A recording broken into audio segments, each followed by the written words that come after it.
Hey, what's up, guys? So it's time for another eBay antique unboxing. And why? Why do sellers do this? Look how thin this envelope is. Why would you put something antique in a freaking manila envelope? All right, let's just hope it's not broken. Oh, Lord.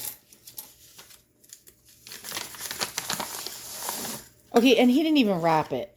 Wait a minute. Uh-oh, something's rattling around in here. Son of a bitch. Now it flew on the floor. Okay, now I'm in a very bad mood. Okay, look at this. And now my dogs are barking. Oh my God, what an idiot. What an idiot. All right, let me see if I can fix this and I'll be back. You are my witness. Okay, now that was really ignorant, wasn't it? No, I know most of my YouTube subscribers would realize that that was a really dumb thing to do. Because most of you, 99.9% of you, have common sense. And it doesn't take much common sense to realize that taking an antique and placing it in a manila envelope with no padding whatsoever is going to cause havoc. So I put the ring back on, and I had to be very careful not to bend it. So I had to do some minor surgery. And let's open it up and look inside, and I'll tell you all about it.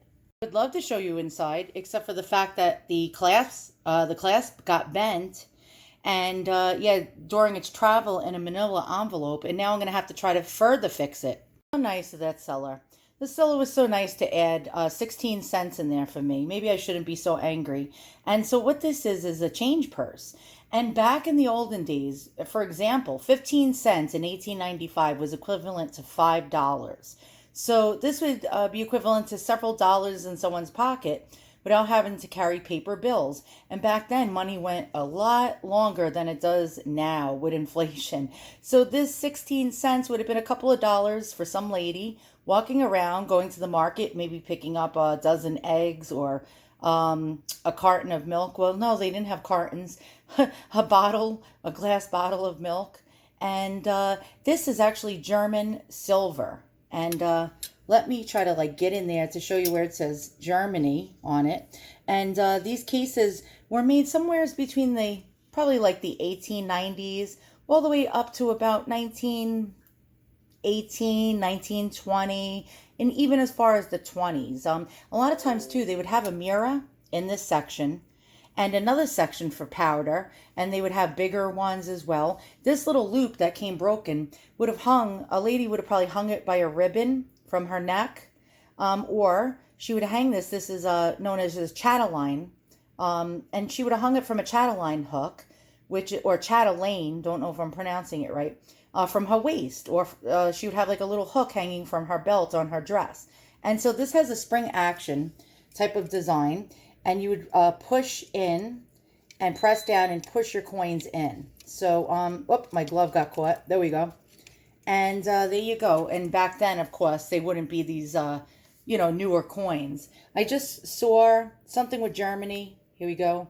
Made in Germany. And if you look close enough, a lot of times hidden, it'll have 800. It'll say the number 800, meaning 800 coin silver. Now, sometimes these came in gold. Or they came in plated gold or rolled gold or gold filled, or they came in sterling silver, or 800, which is coin silver. All it was German melted coins that were silver coins, and that's where you get the 800 from. That means it's 80% silver, and 20% of it is some kind of alloy. And yeah, so I'm sort of peeved about what happened, how I had to fix it twice. Thank God I was able to fix it. But that is really, really an asinine thing to do. Stick it in a freaking envelope with not even one layer of bubble wrap around it. I mean, that is really stupid. Now, really fast, we're going to go to a cutaway, and I'm going to show you some ads, I think dated around 1915 or so, for these little cases. And I call them compact coin cases. And I'll show you the different designs they had around the time. Here's some other ones you might come across if you're thrifting or you go from flea market to flea market. These are actually an ad from a 1915 catalog, German silver. Now, some of them were much larger, and they would come with memorandum holders, even pencils or little retractable pencils, like mechanical pencils. They came with powder puffs, coin holders, mirrors in there. Some of them would come with chains, like a pocketbook, and a lot of people call them dance purses. So here's some different designs. Some of them were just coin holders, with nothing else, nothing more. Here's some of the prices, if you look. $3.50 back then was a lot of money. It's not $3.50 like today. Some of them were $4.70. So we're talking about like $70 to $100. Some of them were made with rolled gold, or they were gold filled, or sterling silver, as opposed to the German silver. German silver was 800, meaning 80% silver. Sterling silver has a much higher content of silver, but it's much softer and dings very easily. So you get a lot of bends in them and dents in them. The German silver is actually much stronger, but less silver. So here's some other ones, and these were like purses, really cool. Here's some other designs you might come across. And that was $2.30. And this had a section for nickels, dimes, and quarters. You would pay $2.30, and it would come with a finger chain. So it would have a dangling chain with a little ring that you would place your finger in, and you can dangle it from your fingertip. Without that ring, it was $1.70. Here's some more designs. Really cool. And you can see the prices. These ones are more elaborate. Again, it comes with a memorandum pad, some of them, a pencil, a mirror, a puff, and powder and coin compartments. There you go. And I'm going to show you one. I have one in my collection. I'm going to pull it out in a second. And you can see the prices. The gold ones are the most sought after. And you're going to spend a lot of money. You can spend $2,000, $3,000 for a solid gold one. And when you find them, you're not going to find them for cheap. That's for damn sure. There you go. All right, so I'm going to show you mine. And by the way, they even had rosary holders as well. That's pretty cool. All right, guys, so let me show you mine. And then that's the end of the video. I figured you guys would learn something. So here's another one in my collection. And it has a chain, and I'll show you. So a lady would be able to carry it like a little purse.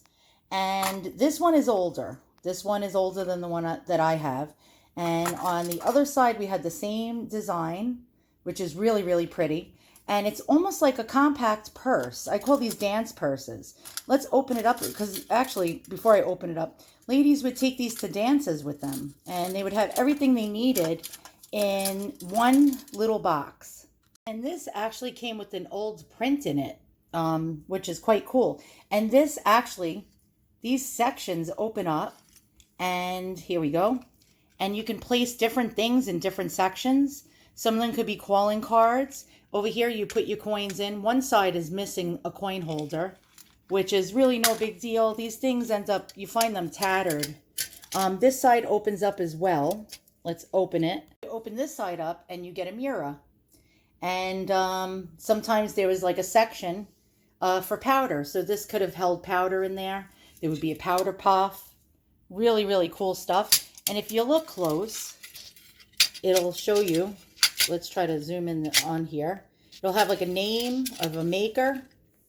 Let's try to, come on, focus, focus. And it says silver. And this is 800 silver. I believe. It looks like it's finer than that. I can't even see.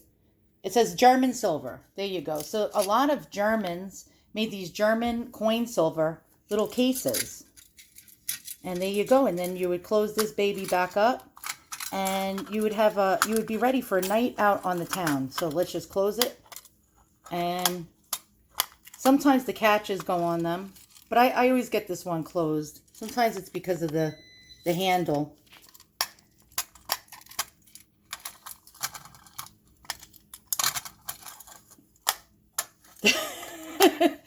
I always have bloopers on camera. I'll get it closed. So the trick with that was you needed 2 fingers to push it down at the same time. And I only had one because I was filming with the other. So there you go. So now you can tell why I was pissed off about what that guy did. Oh my God, what a total jackass. Excuse my language. What kind of jackass does that? I mean, that is just that's somebody who just fell off the stupid train. You know what I'm saying? A total jackass schmuck. Thinks that it's okay to just do that. And it was raining out, by the way. This thing is soaking wet. He didn't even protect it. So there you go. All right, guys, thanks for watching. Now you learned something. And you also learned if you're an eBay seller, an Etsy seller, or someone who sells on Facebook Marketplace, never, ever, ever just throw something in a thin little envelope like that and just, send it to your seller, your buyer, because it looks like shit. And then the item comes broken. Thanks for watching.